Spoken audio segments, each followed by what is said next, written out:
Kumpiyansa ang mga uupong House prosecutors na malakas ang ebidensya ng Kamara sa impeachment laban kay Vice President Sara Duterte. Ayon kay mamamayang Liberal Party List First Nominee at Congresswoman-elect Laila De Lima, patunay ang mga nagdaang pagdinig ng Kamara kaya napa-oo siyang magsilbi bilang miyembro ng House Prosecution Panel laban kay Duterte.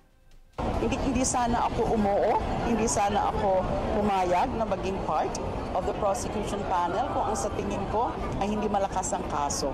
Noon pa man, sa mga hearings sa House of Representatives, sa mga iba't ibang committee like the Quad Committee, the Committee on Good Government and Public Accountability.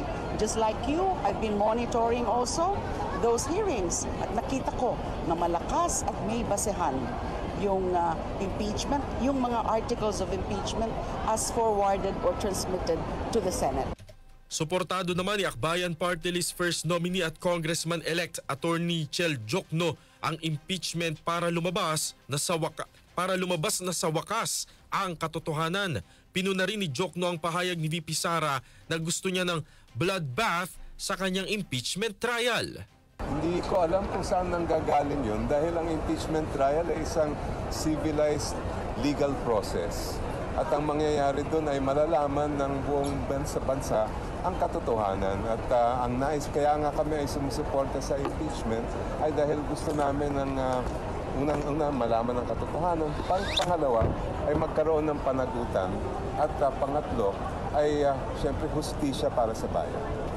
Samantala, tinawag namang bayolente ng Malacanang ang naturang pahayag ng Vice Presidente at umaasang figure of speech lamang ito. Medyo may pagkabayolente ang tugon ng ating Vice Presidente pero we hope that it is just a figure of speech and it should not be taken literally. Kung yan naman po ang nais niya at talaga naman po magkakaroon ng balitaktakan kapag nagkaroon ng trial, hayaan na lang natin po itong gumulong. Yan po si Presidential Communications USEC at Palace Press Officer Attorney Claire Castro.